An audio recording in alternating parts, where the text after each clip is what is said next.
Quiero en esta ocasión hablar acerca de 9 misterios que aparecen en la Biblia. Muchos de ellos son enumerados como misterios. Algunos ya han sido revelados a través de la exposición del Nuevo Testamento, pero la Biblia lo describe aún como misterio. El primero que quiero analizar en este día es el misterio de la Trinidad.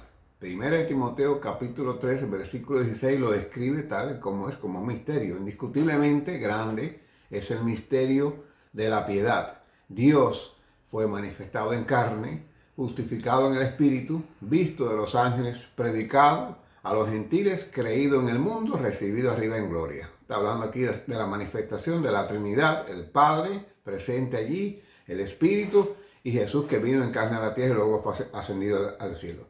Esto lo describe como un misterio. Para muchas personas el asunto de la Trinidad lo ven como algo imposible o como un misterio. Yo siempre lo explico a través de la explicación de la familia.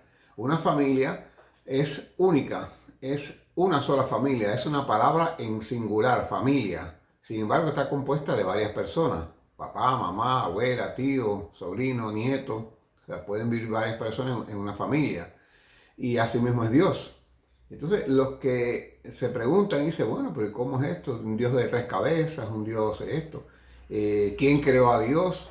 Bueno, los que generalmente no aceptan la eternidad de Dios y que Dios es un ser increado, pues entonces creen que la materia es increada, porque eso es lo que plantea el materialismo dialéctico y la filosofía marxista, que la materia es increada, que no la creó nadie.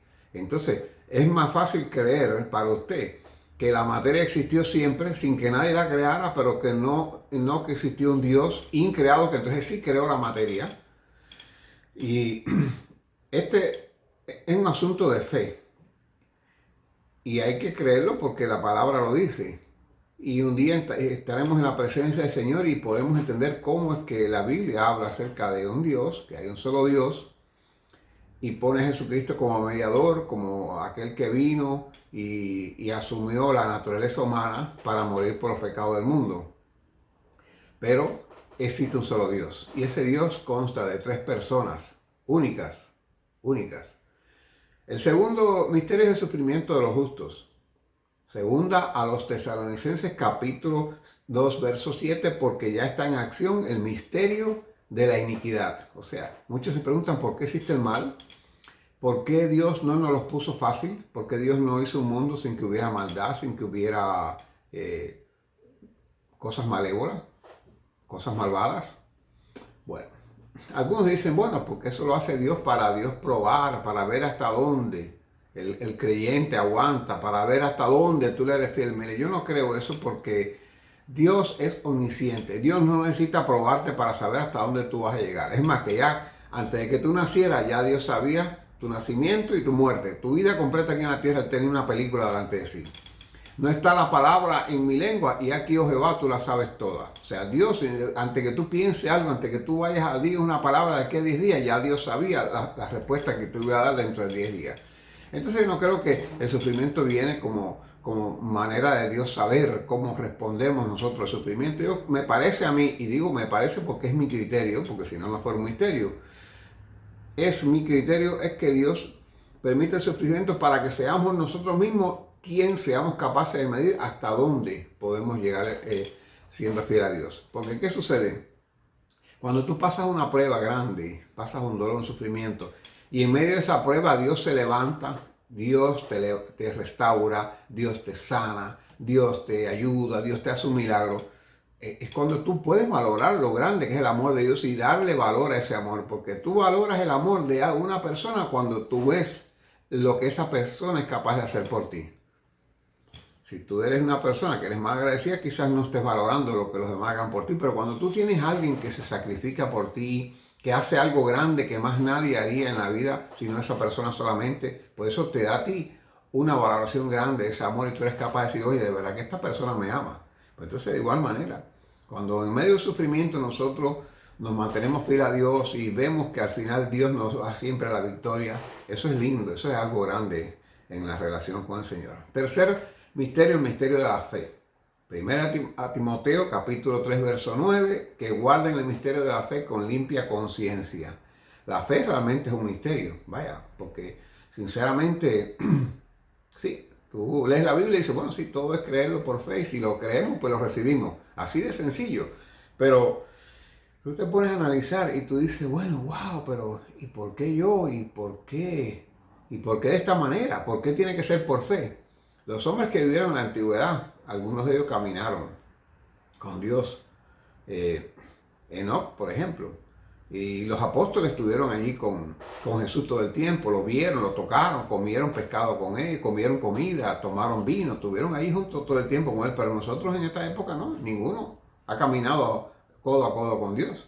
Y entonces estamos creyéndole, estamos sirviéndole porque le creemos, creemos su palabra.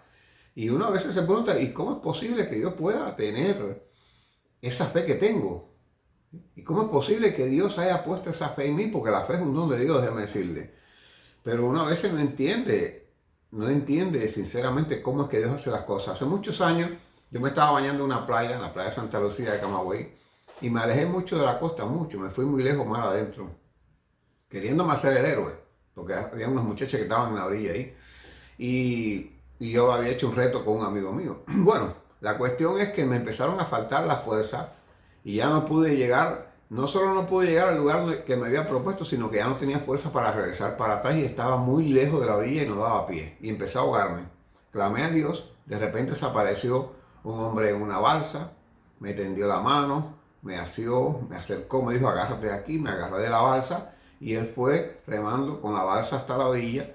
Y cuando ya estaba en un punto donde ya yo daba pie, él me soltó y yo me desprendí y sentí que mis pies tocaron el fondo y que el agua pues ya me daba aquí por el pecho, no me estaba ahogando. Y cogí un respiro así porque aquello me faltaba el aire, yo estaba a punto de morirme. Y cuando miré a mi alrededor buscando a la persona para agradecerle, para ver dónde estaba y decirle algo, no había nadie.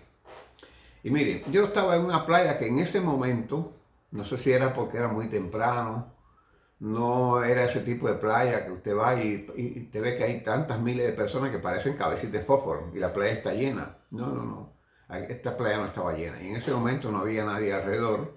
O sea, como te digo, había unas muchachas fuera en la arena y habían otros niños jugando, pero la playa estaba vacía prácticamente. O sea, que no había forma de que aquel hombre se escondiera detrás de un grupo, desapareciera así de la nada. Y yo lo busqué y no encontré. En lo que mi mirada escudriñó el horizonte, no pude ver al hombre y la balsa por ninguna parte. Y eso fue un milagro de Dios. Dios me salvó la vida ese día. Pero es un misterio, pues bueno, ¿y por qué? ¿Qué le había dado yo a Dios si ni siquiera yo era cristiano? Yo ni siquiera le estaba haciendo fila a Dios, ni siquiera yo había levantado las manos un día para alabar a Dios, ni siquiera le había cantado una canción a Dios, una alabanza, nada. Yo no tenía ningún motivo para que Dios hiciera eso por mí, pero Dios lo hizo. Y si vamos a entrar, bueno, ahora en la profundidad de la teología del amor, diríamos que eso fue por el amor, el grande amor que Dios nos tiene a todos, que nos ama. Pero es un misterio tremendo entender cómo Dios puede amar a un pecador. Gloria al Señor. Cuarto misterio, el misterio de la voluntad en la vida del creyente para obtener la salvación. Bueno, eso es otra cosa también.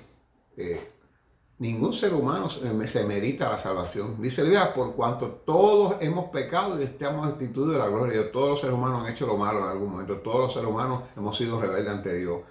Efesios 1, 9 al 10 dice, dándonos a conocer el misterio de su voluntad según su beneplácito, el cual se había propuesto en sí mismo, de reunir todas las cosas en Cristo, en la dispensación del cumplimiento de los tiempos, así las que están en los cielos como las que están en la tierra. O sea, quiere decir que se reunirá todo lo que está en el cielo, se va a reunir con todo lo que está en la tierra. En otras palabras, el cielo mismo bajará a la tierra.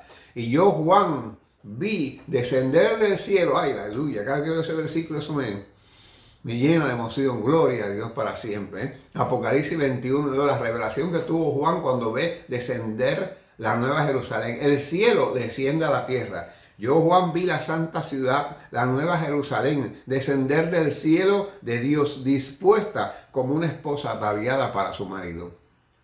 Usted sabe que eso que nosotros llamamos el cielo, que el cielo no es más que un lugar en el más allá donde vive Dios. Y ese cielo un día va a descender a la tierra. Y dice que la santa ciudad de Jerusalén, la celestial, descenderá sobre la Jerusalén terrenal. Allí se asentará la ciudad de Dios y Dios habitará para siempre con el hombre. Qué cosa más linda, gloria al nombre del Señor para siempre. Es un misterio. Dice, bueno, ¿cómo es posible que eso pueda suceder? ¿Cómo es que una ciudad va a descender del cielo y va a llegar? Es algo tremendo, ¿eh? Misteriosamente sucederá, pero va a pasar. Número 5, el misterio que habla sobre Cristo y la iglesia y acerca del esposo y la esposa. Efesios 5, del 29 al 32, porque nadie aborreció jamás a su propia carne, sino que la sustenta y la cuida, como también Cristo a la iglesia, porque somos miembros de su cuerpo, de su carne y de sus huesos. Por esto dejará el hombre a su padre y a su madre, y se unirá a su mujer, y serán los dos una sola carne. Grande es este misterio, mas yo digo esto respecto de Cristo y de la iglesia. Gloria al Señor para siempre. Yo siempre me he imaginado esa boda que va a haber. La boda no es más que la fiesta que va a acontecer cuando Cristo se reúna con la iglesia, con todos los creyentes que han sido salvos. Cristo es el esposo, la iglesia es la esposa. Habrá una fiesta tremenda, tremenda, tremenda. Y hace una comparación, una alegoría acerca del matrimonio, del esposo y la esposa.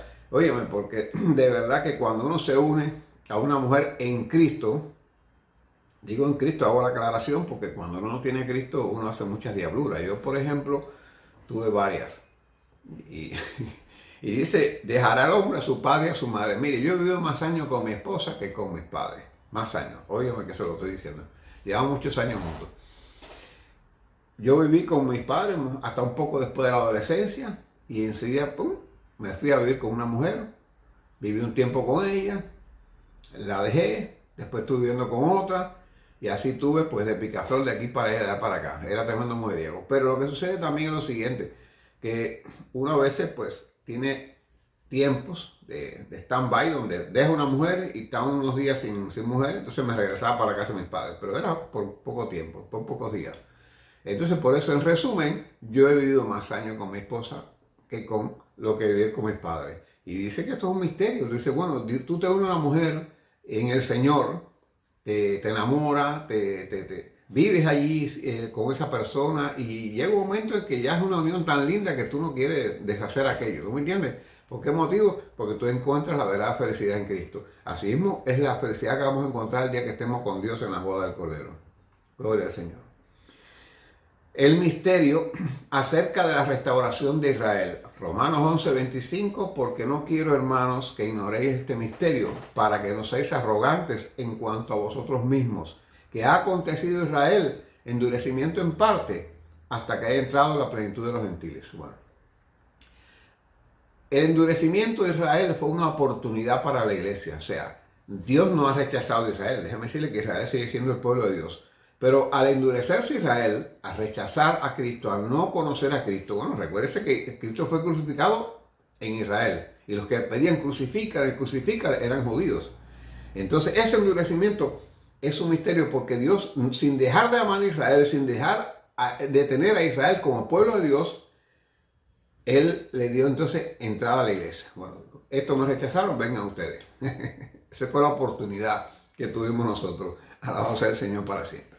Número 7, el misterio acerca de la disputa que el arcángel tenía con el diablo. En Judas capítulo 1, el único capítulo que tiene Judas, el versículo 9, pero cuando el arcángel Miguel contendía con el diablo, disputando con él por el cuerpo de Moisés, no se atrevió a proferir juicio de maldición contra él, sino que dijo, el Señor te reprenda. En este versículo 9, el apóstol Judas hace referencia a un evento único que no se menciona en otro lugar en la Biblia. En esta ocasión el arcángel Miguel tuvo que enfrentarse con Satanás y dice por causa del cuerpo de Moisés. Pero no se detalla en qué consistió la lucha, no se detalla por qué razón, o sea, qué quería hacer Satanás con el cuerpo de Moisés, que el arcángel Miguel tuvo que intervenir y luchar con él. Y es un misterio. Ahora, en el libro de Daniel también se relata la visita de un ángel en una visión. Y este ángel, identificado como Gabriel, Daniel 8, versículo 16 y Daniel 9, versículo 21, le informa este ángel a Daniel que fue resistido por un demonio llamado el príncipe de Persia, hasta que el arcángel Miguel tuvo que venir en su ayuda e intervino para ayudarlo a él. Y entonces darle lugar al próximo espíritu de naciones que vendría a gobernar, que era el espíritu de Grecia. Génesis capítulo 5, versículo 24. La Biblia dice, caminó pues Enoc con Dios y desapareció porque le llevó Dios. Fíjense que hay dos personas en la Biblia que desaparecieron de este mundo sin morir. Tres fueron al cielo, incluyendo a Cristo, pero Cristo sí murió en la cruz. Pero hubieron dos que no murieron. Entonces, hay una narrativa en el libro Apocalipsis donde se describe la intervención de unos testigos que vienen y hacen señales y milagros, así al estilo del Antiguo Testamento, y de repente pues son muertos por la bestia. Y dice que al tercer día resucitan, después de estar 3 días en la plaza pública resucitan. Y dice que el mundo entero lo ve. Bueno, para que el mundo entero lo vea tiene que ser a través de la televisión satelital. O sea que ya en la Biblia se estaba hablando de la televisión satelital. Dice que el mundo entero lo vio, como ellos son muertos y resucitan. ¿Y por qué yo creo personalmente de que eran Enoc y era Elías, dos profetas del Antiguo Testamento que ascendieron al cielo sin morir? Porque la Biblia dice que está establecido para los hombres que mueran una vez.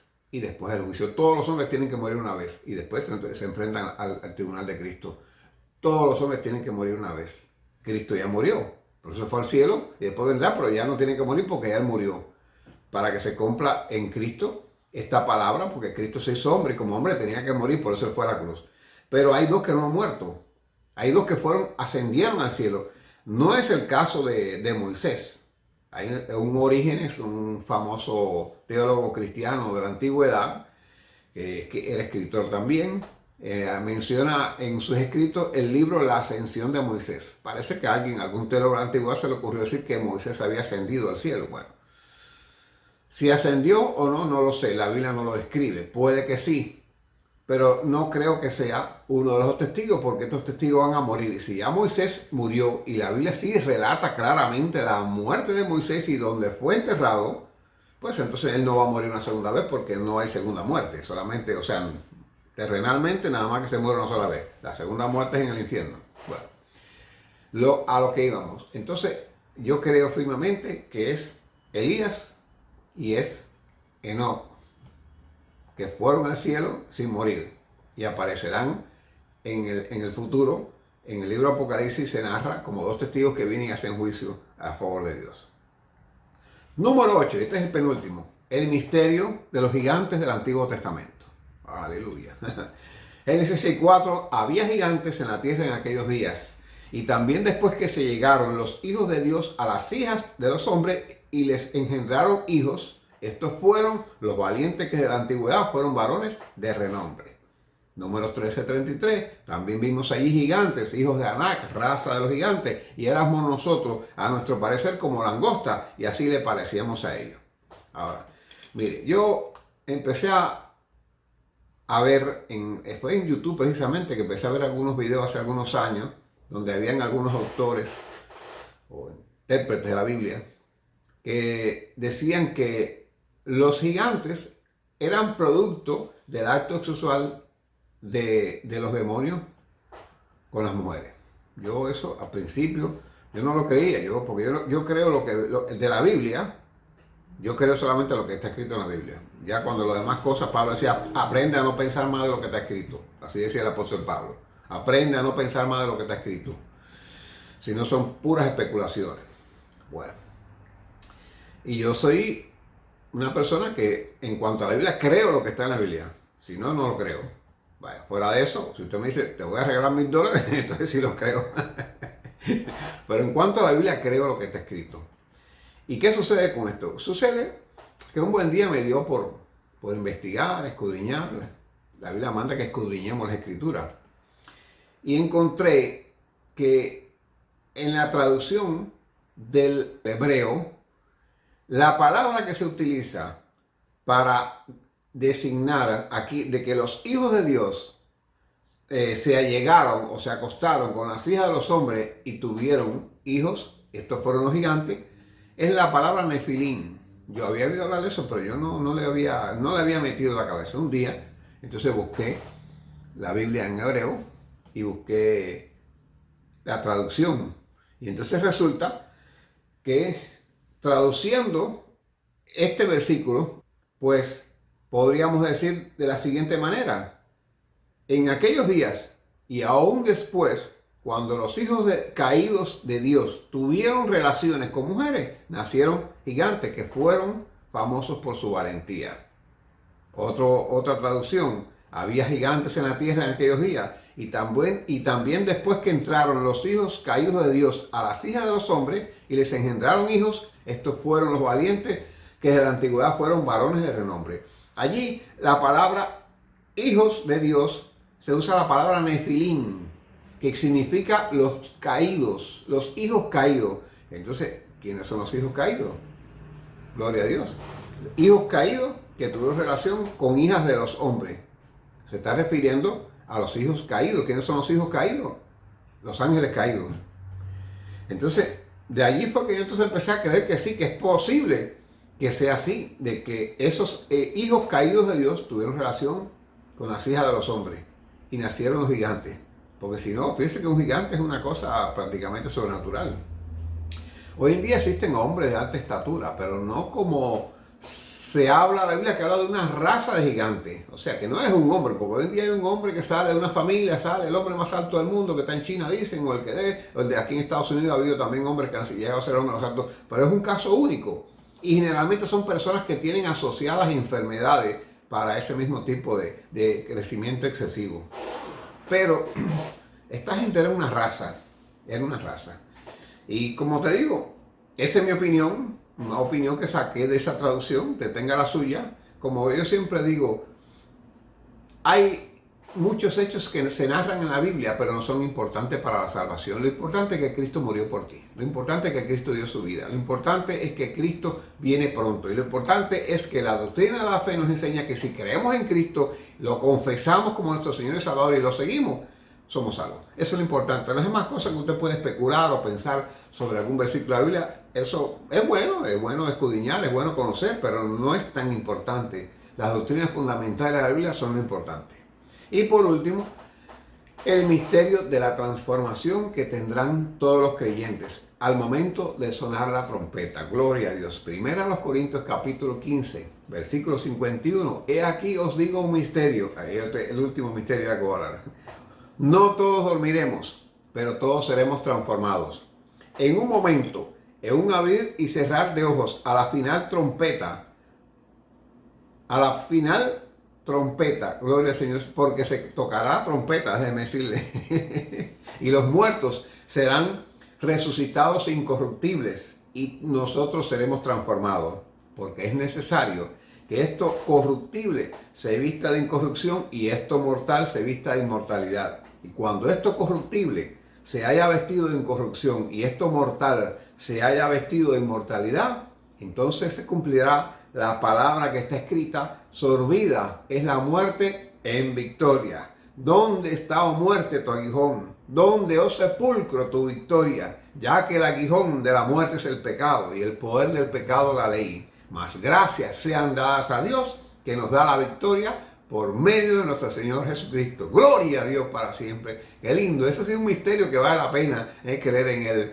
Que un día así de repente dice: todos los que hemos creído, los que están muertos y los que estemos vivos en ese momento, seremos transformados. La Biblia describe que tendremos un cuerpo glorificado, un cuerpo transformado, un cuerpo que no necesitará de medicamentos, un cuerpo que no morirá, un cuerpo que no sufrirá enfermedades, que no sufrirá dolor. Alabado sea el Señor. Eso es lo que nos espera para todos aquellos que creemos en Cristo. Te sirva de bendición este estudio. Dios te bendiga. Si no te has suscrito, suscríbete. Dale like al video si te gustó y compártelo para que otros puedan también recibir estas enseñanzas de la palabra. Y déjame comentarios. Dios te bendiga mucho. Amén.